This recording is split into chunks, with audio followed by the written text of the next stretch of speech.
Hello friends, मैं हूं असद इमाम खान, आपका एचएससी ट्रेनर। और आज एचएससी ट्रेनिंग में हम बात करने वाले हैं सेफ्टी एट होम। ठीक है ना। 10 common safety hazard around the house. House hold safety भी कह सकते हैं इसको। तो यहां पे हम देखते हैं कि सेफ्टी एट होम जो 10 कॉमन हजार्ड्स हैं, ये क्या हैं। 10 कॉमन हजार्ड्स को हम आपको बताएंगे। सेफ्टी एट होम, घर की सेफ्टी, घर में रहने वालों की सेफ्टी, ये 10 हजार्ड्स क्या हैं। उसमें पहले नंबर पे मैं बता रहा हूं आपको, देखिए यहां पे लिखा है मैंने, फॉल, स्लिप, ट्रिप। दूसरा है पॉइजनिंग। तीसरा है कार्बन मोनोऑक्साइड। चौथे नंबर पे फायर और इलेक्ट्रिकल सेफ्टी और इलेक्ट्रोक्यूशन कह सकते हैं। पांचवें नंबर पे ड्रोनिंग। छठे नंबर पे चॉकिंग। सातवें नंबर पे sharp objects, okay, gas stoves. And नौवें नंबर पे डिश वॉशर। एंड 10वें नंबर पे सफोकेशन। ये 10,000 मैंने यहां पे लिखे हैं, बताया आपको, मैंने एक्सप्लेन किया। और इन 10,000 से बचने के लिए प्रिकॉशंस क्या है, सेफ्टी मेजर्स क्या है, सो हम आज आपको ये एक्सप्लेन करते हुए चले। तो सबसे पहले हम देखते हैं फॉल, स्लिप, ट्रिप, है ना। हजार्ड्स देखिए यहां लिखा मैंने, यहां प्रिकॉशंस लिखा। अब इन 10 किस्म के हजार्ड्स के खतरों के प्रिकॉशंस क्या है। प्रिकॉशन एक फ्रेज है, आप सुनिए ध्यान से। Precaution is better than cure, बहुत ही पुराना फ्रेज है, जैसा कि आपने सुना होगा, सही सुना आपने। तो हम फॉल, स्लिप, ट्रिप, ये जो हजार्ड है, इसका बचाव क्या है, इसकी सुरक्षा क्या है, इस क्या प्रिकॉशंस है, किस तरीके से हम बच सकते हैं गिरने से, स्लिप होने से, ट्रिप होने से। तो देखिए यहां पे मैंने इसका आंसर जो लिखा, प्रिकॉशन जो है, स्टेयरवेज शुड बी क्लियर। जो आने जाने का रास्ता है, जीना, सीढ़ी जिसको हम कहते हैं, वो हमेशा क्लियर होना चाहिए। कोई रुकावट या कोई सामान नहीं होना चाहिए। और ऊपर प्रॉपर लाइटनिंग होनी चाहिए, ठीक है ना, ऑल टाइम्स। और दूसरे नंबर पे मैंने लिखा बाथरूम क्लीन और ड्राई। बाथरूम में भी अक्सर ये होता है, बच्चे या बूढ़े, खासतौर से बच्चे और बुजुर्ग जो है स्लिप होकर गिर जाते हैं बाथरूम में। तो बाथरूम में, वॉशरूम में, टॉयलेट में, इन जगहों पे खासतौर से पानी जमा ना होने दें और हमेशा क्लीन रखें और उसको ड्राई रखें, ओके। तो ये गिरने का से, स्लिप होने से, ट्रिप होने से बचने का एक तरीका मैंने बताया safety at home, house hold safety में, राइट। तो नेक्स्ट हम बताते हैं पॉइजनिंग। पॉइजनिंग आपने सुना होगा, पॉइजनिंग क्या है।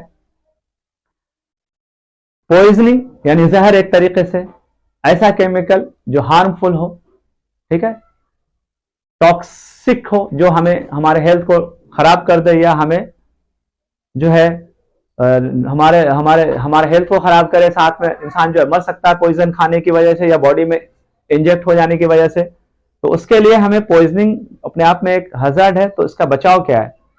Cleaning product and harmful substance keep away from children, ठीक है ना। जो क्लीनिंग प्रोडक्ट्स होते हैं ना, चाहे वो बाथरूम, टॉयलेट क्लीन करने के क्लीनिंग प्रोडक्ट्स हों, या बर्तन क्लीन करने के हों, या कपड़े वॉश करने के हों, जो भी क्लीन करने के प्रोडक्ट्स आते हैं, उनको जो है ना बच्चों से दूर रखा जाता है। उसे जो है किसी शेल्फ में, कैबिनेट के अंदर अच्छी तरह से रखा जाता है, हाइट पे, ऊंचाई पे, ताकि बच्चे जो है उससे दूर रहें। और दूसरी चीज है जो कि बच्चों से दूर रखने की, वो है मेडिसिन वगैरह। आपने सुना होगा अक्सर जो है मेडिसिन पे भी लिखा रहता है कि keep away from the children, बच्चों से दूर रखें मेडिसिन को। ये केमिकल में ही आता है, पॉइजनिंग में आता है, तो इस तरीके से बचा जा सकता है। और तीसरे नंबर पे हम बात करेंगे कार्बन मोनोऑक्साइड। कार्बन मोनोऑक्साइड को इसे कहा इस साइलेंट किलर, एक साइलेंट किलर के नाम से भी जाना जाता है इसे, कार्बन मोनोऑक्साइड को। ये जनरेट या क्रिएट कैसे होता है कार्बन मोनोऑक्साइड, किस वजह से घर में हो सकता है। कार्बन मोनोऑक्साइड से बचने के लिए हम डिटेक्टर लगा सकते हैं, जहां पे भी हम रह रहे हो, जैसे किचन के अंदर या फिर बेसमेंट में, जहां जरूरत हो। कार्बन मोनोऑक्साइड एक्चुअली ये जनरेट कैसे होता है, ये गैस स्टोव और हीटर की वजह से होता है। गैस स्टोव तो हम नॉर्मली यूज करते ही हैं, जनरली यूज करते हैं, एवरीवेयर, हर जगह, हर घर में यूज होता है। और हीटर भी यूज होता है, खासतौर से सर्दी के मौसम में आपने हीटर देखा होगा, लोग जो है रूम को गर्म करने के लिए हीटर का यूज करते हैं, जिसकी वजह से कार्बन मोनोऑक्साइड जो है फॉर्म होती है, ठीक है ना, पैदा होती है। और वो जो है इसीलिए क्योंकि ना तो उसकी कोई स्मेल होती है और ना ही वो विजिबल होता है कि हम देख सकते हैं उसको। तो समटाइम इसकी वजह से कई बार जो है लोगों को पता भी नहीं चलता और जो है वो अनकॉन्शियस भी हो जाते हैं, बच्चे या बुजुर्ग या बड़े कोई भी हो सकता है, ठीक है ना, और इसमें डेथ भी हो जाती है कई बार। तो इससे बचने के लिए हम देखें कि हमें जितनी जरूरत है उतना ही हीटर यूज करें, और गैस स्टोव्स की बात हो रही है तो वो भी उतना ही यूज करें जितनी हमें जरूरत है, और इस बात का ख्याल रखें। और जहां पे जरूरत हो, मान लो बहुत ज्यादा हीटर की जरूरत है यूज करने की, या गैस स्टोव बहुत ज्यादा यूज हो रहा है खाना वगैरह बनाने में, वो होटल भी हो सकता है, कहीं भी हो सकता है, जहां पे जरूरत हो वहां पे आपको ये कार्बन मोनोऑक्साइड से बचने के लिए डिटेक्टर लगाना होगा, ताकि आपको डिटेक्ट करके बताए और आप उसका प्रिकॉशन ले सकें। ओके, नेक्स्ट हम बात करने वाले हैं फायर और इलेक्ट्रिकल सेफ्टी की। तो सबसे पहले फायर को कंप्लीट करते हैं। फायर हाउस होल्ड में फायर सेफ्टी हमारी क्या है? हजार्ड तो आपको बता दिया, fire one of the self hazard. Fire जो है, आग जो अपने आप में खुद ही एक हजार्ड है, इसका प्रिकॉशन जो है कैसे किया जाए, तो सिंपली जो है इसको ये समझ सकते हैं, इंस्टॉल स्मोक डिटेक्टर्स। यहां भी जो है कहीं ना कहीं आप डिटेक्टर्स, स्मोक डिटेक्टर्स लगा सकते हैं। उसके अलावा आग ना लगे, यानी फायर जो है अनवांटेड फायर ना हो जाए, उससे बचने के लिए हमें देखना होगा कि never leave a pan of oil for deep frying unattended. कभी भी फ्राई पैन या चूल्हा जलता हुआ ना छोड़ें किसी अनअटेंडेड की मौजूदगी में, यानी कोई ना कोई वहां पे होना चाहिए। ऐसा ना हो कि आप चूल्हा जो है डीप फ्राइंग के लिए आप कोई सामान रख करके और आप वहां से हट गए कि चलो बाद में जाके देखेंगे जब फ्राई हो चुका होगा, तो इसमें धोखा हो जाता है। यह भी एक आग लगने का की वजह है, खतरा बन सकता है, ठीक है ना, यह भी एक बड़ा रिस्क होता है, तो ऐसा ना करें। दूसरी बात, फायर से बचने के लिए आग ना लगे, आपको इस बात का भी ध्यान रखना है। खासतौर से रमजान का महीना चल रहा है, लोग जो है रोजे से होते हैं, शाम के टाइम इफ्तार बनाने के लिए चूल्हे के पास जाते हैं और जल्दीबाजी में कई बार क्या करते हैं कि चीजों को जल्दी जल्दी डालने की कोशिश करते हैं, या कई बार ऊपर से डाल देते हैं। मैं एक छोटा सा इंसिडेंट आपको एक बताता हूं, सुनाता हूं। मेरे एक जानने वाले एक दोस्त का था, जो कि पिछले साल यानी 1 साल होने वाला है, मेरे एक दोस्त ने इसी तरीके से वो अंडा फ्राई करने में गर्म ऑयल के अंदर ऊपर से अंडा छोड़ दिया, गिरा दिया, गोया कि उसे इस बात का अंदाजा नहीं था, और वो तेल जो है छिटक के उसके हाथों पे लगा, गोया कि उसका हाथ जल गया। तो ये छोटा एक हादसा है, आगे छोटा या बड़ा कोई भी इसी तरह का हादसा आपको ना हो, फायर का या हीट का, जो कि चूल्हे पे अक्सर इस तरह का इंसिडेंट होता है, खुद को भी और दूसरों को भी हो सकता है, आसपास में बच्चों को ना खड़े होने दें, खासतौर से इस बात का ध्यान रखें, तो आप बच सकते हैं। तो अब बात करेंगे हम ड्रोनिंग पे। ड्रोनिंग जो वर्ड है कहीं ना कहीं आपने सुना होगा, आप जानते होंगे, इसका मतलब होता है कि डूबना या डुबा देना। डूबना, अगर बच्चा कई बार क्या होता है कि नासमझी में और वो अकेले बाथरूम में जाके नहाने लगता है और बाथ टब के अंदर डूब जाता है बच्चा, और दूसरी वजह से भी कई बार बकेट में पानी बकेट बड़ा होता है और पानी भरा होता है, छोटा बच्चा जाता है उसके अंदर खेलते खेलते पलट जाता है। ऐसे हादसे मैंने सुने हैं, ऐसे भी हादसे हो जाते हैं। तो ऑलवेज सुपरवाइज बेबीज और चिल्ड्रेन, छोटे बच्चों को कभी भी अकेला ना छोड़ें। अब हम बात करने वाले हैं चॉकिंग। चॉकिंग क्या है? चॉकिंग गले में किसी चीज का फंस जाना, गले का चॉक हो जाना, Airways breathing system fully stop हो जाएगा, क्लोज हो जाएगा, इसी को हम चॉकिंग कहते हैं। ऑलवेज वॉच स्मॉल चिल्ड्रेन, छोटे बच्चों को का ख्याल रखें, ध्यान दें। Know how to perform first aid while working, while choking. Choking के दौरान अगर चॉकिंग हो जाती है किसी को, तो किस तरीके से उसको फर्स्ट एड देंगे, ये आपको पता होना चाहिए, ठीक है ना।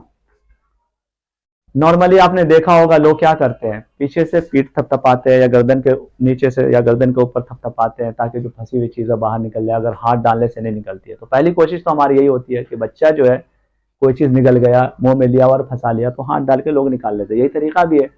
लेकिन पहली कोशिश ये करें, प्रिकॉशन ये है कि आप बच्चे को छोटी चीज़ें में हार्ड एंड छोटी चीज़ें जो कि खाने की ना हो, इधर उधर पड़ी हुई है थे कि, और बच्चे उठा लेते हैं और उसको उठा के खा लेते हैं, मुंह में डाल लेते हैं, ठीक है ना। तो वो बच्चे ऐसा ना करें, इस बात का ध्यान रखना, वरना वो क्या होगा, जाके कॉइन्स वगैरह भी डाल लेते हैं कई बार बच्चे, शार्प एज वाली चीजें डाल लेते हैं।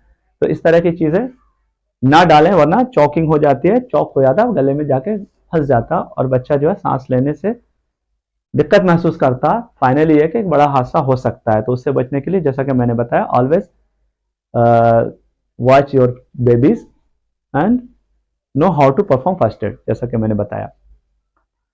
ठीक है, अब हम बात करने वाले हैं शार्प ऑब्जेक्ट्स। शार्प ऑब्जेक्ट्स जो है घर की सेफ्टी के बारे में बात कर रहे हैं, जैसा कि हम सेफ्टी एट होम। तो शार्प ऑब्जेक्ट्स जो है बहुत ज़्यादा ही देखने को मिलते हैं, बहुत लापरवाही से इधर उधर पड़े हुए होते हैं अक्सर घरों में। तो इस पे हम सेफ्टी में बात करने वाले हैं। तो शार्प ऑब्जेक्ट में क्या है इसका बचाव? कीप अवे किचन नाइव्स और शार्प ऑब्जेक्ट, यानी किचन के जो शार्प ऑब्जेक्ट हैं जैसे चाकू, छुरी और फॉर्क वगैरह, और भी बहुत सारे इक्विपमेंट्स होते हैं, है ना। तो इनको जो है इसी तरीके से कहीं पे भी खुला हुआ छोड़ देना ठीक नहीं है। उसको जो है आपको शेल्फ्स के अंदर रखना है ना, कपबोर्ड के अंदर रखना है, और इसका जो एक सलीका रखने का उस तरीके से रखना बंद करके, ताकि बच्चे, छोटे बच्चे वहां तक अप्रोच ना करें, वरना वो अप्रोच करेंगे, शार्प ऑब्जेक्ट्स को उठाएंगे, हाथ भी काट सकते हैं और अपने फेस पे, चेहरे पे भी कहीं पे भी नुकसान पहुंचा सकते हैं। तो इन बातों का भी ध्यान रखना हमें। अब बात करते हैं गैस स्टोव्स की। गैस स्टोव्स जो है हम जो यूज करते हैं उसमें क्या खतरा हो सकता है? गैस स्टोव से आग लग सकती है, और क्या हो सकता है? इसका बचाव क्या है? Correct installation of gas stove और एलपीजी सिलेंडर। गैस स्टोव जो हम इरेक्ट कर रहे, इंस्टॉल कर रहे, रख रहे हैं जहां पे, वो हमें बहुत केयरफुली उस जगह का, उस पूरे इक्विपमेंट्स का इंस्पेक्शन करना होगा, इंश्योर करना होगा कि सिलेंडर हमारा प्रॉपर सही से रखा हुआ है, हम जो पाइप यूज कर रहे हैं वो सही है, और चूल्हा जो हम रख रहे हैं, जिसको यूज कर रहे हैं, वो सही से रखा हुआ है कि नहीं। और कोशिश ये रहे हमारी कि जो उसका बर्नर है वो पीछे की साइड में हो, ताकि बच्चे जो है उसके वहां तक अप्रोच ना कर पाए, और वो जो है कहीं ना कहीं डिस्टेंस बन के रहेगी। तो इस तरीके से प्रोटेक्शन हो सकता है। इस तरीके से हम रखेंगे कि दीवार की तरफ उसका जो बर्नर है, फ्लेम जो निकलेगा वो साइड में रहे, ताकि खुद का भी सेफ्टी हो सके। तो ये गैस स्टोव्स का मैंने बताया। अब बात करते हैं डिश वाशर की। डिश वाशर का भी अक्सर इस्तेमाल होता है ना। तो इसमें क्या सेफ्टी हम रखेंगे? Dishwasher work by washing your dishes at high temperature, make sure is securely latched. इसको देखना यह है डिश वाशर को जब हम यूज कर रहे होंगे, क्योंकि ये हाई टेम्परेचर पे काम करता है, बर्तन को वॉश करता है, तो इसमें जलने का डर है, हीट का डर है ना। तो इसमें जो है लैच, यानी जो लॉक वगैरह दिया रहता है, वो बराबर लैच्ड है कि नहीं, सिक्योर है कि नहीं, ये इन चीजों को वो इंश्योर करना होता है डिश वाशर को यूज करने के दौरान। लास्ट वन बचा सफोकेशन। सफोकेशन क्या है भाई? सफोकेशन आप जानते हैं, जैसे हम कहते हैं कई बार ऑक्सीजन लेवल जब घट जाता है, रिड्यूस हो जाता है, तो हम दिक्कत महसूस करते हैं, है ना। इसी को हम सफोकेशन कहते हैं। इसका बचाव क्या है और क्यों होता है ये सफोकेशन? जैसा कि मैंने बताया कि ऑक्सीजन लेवल घट जाता है due to the temperature high होने की वजह से या गैस होने की वजह से। Keep trash bag away from children and bag that are a hazard, यानी जो हमारा ट्रैश बैग है या कूड़ा कचरा कह ले, रमजान के दिनों में खास इफ्तार के टाइम, शाम के टाइम खाना वगैरह बनाते हैं, इफ्तार काटते हैं, जो फल फ्रूट्स के छिलके और बहुत सारी चीजें निकलती हैं, वो हम ट्रैश बिन में या किसी कूड़े के पॉकेट में, बैग में डाल देते हैं, है ना। वो कूड़ा जमा होता रहेगा, अगर 2 दिन, 4 दिन, 5 दिन, हफ्ता दिन भी तो काफी है ना। बल्कि डेली हमको उसको डिस्पोज करना होगा, वरना क्या होगा? यही मैं बता रहा था, जो सफोकेशन की बात कर रहा था, इसकी वजह से जो है ना गैस फॉर्म होगी, उससे बीमारियां भी हो सकती है ना। तो इसीलिए हमें सफोकेशन से बचने के लिए और बच्चों को दूर रखना है, ताकि वो टच भी ना करें उन चीजों को। ओके, अब लास्ट में जो है सफोकेशन में, जैसा कि मैंने बताया, keep trash bag away from children and bag that are a hazard, और दूसरा ऐसा बैग या पॉलिथीन या कचरा सामान जो कि हजार्डस हो सकता है, खतरनाक हो सकता है, और जो कि बच्चों को नुकसान पहुंचा सकता है, इवन बड़ों को भी नुकसान पहुंचा सकता है। जो भी हमारे पास अनवांटेड मटेरियल हो, अनवांटेड आइटम हो, या फिर डिस्पोजेबल हो, जिसका कोई काम नहीं है, या हजार्डस हो कोई सामान, जैसा कि मैंने बताया, वेस्ट, खासतौर से waste item, waste material, daily खाने पीने की चीज़ें जो हमारे इस्तेमाल के बाद बच जाती हैं, छिलके वगैरह, ये सारी चीज़ों को डेली बेसिस इसको जो है थ्रो कर दें घर से बाहर, गार्बेज में, या जो भी जहाँ पे डिस्पोज करने का आपकी जगह है कूड़ेदान में फेंक दें, और अपने घर को साफ सुथरा रखें। यही आज हमने सेफ्टी में आपको टिप्स दी, हाउस होल्ड से रिलेटेड, सेफ्टी एट होम में। तो उम्मीद करता हूँ कि आपको ये सेफ्टी ये वीडियो बहुत पसंद आई होगी। अगर पसंद आए तो इसे लाइक एंड सब्सक्राइब करें, और आखिर में आप सब लोगों के लिए दुआ है कि आपको रमज़ान का महीना खुशी और मसरत के साथ गुजरता रहे, और इसे आप पूरी तरह से इसका फ़ायदा उठाएं। Thank you so much.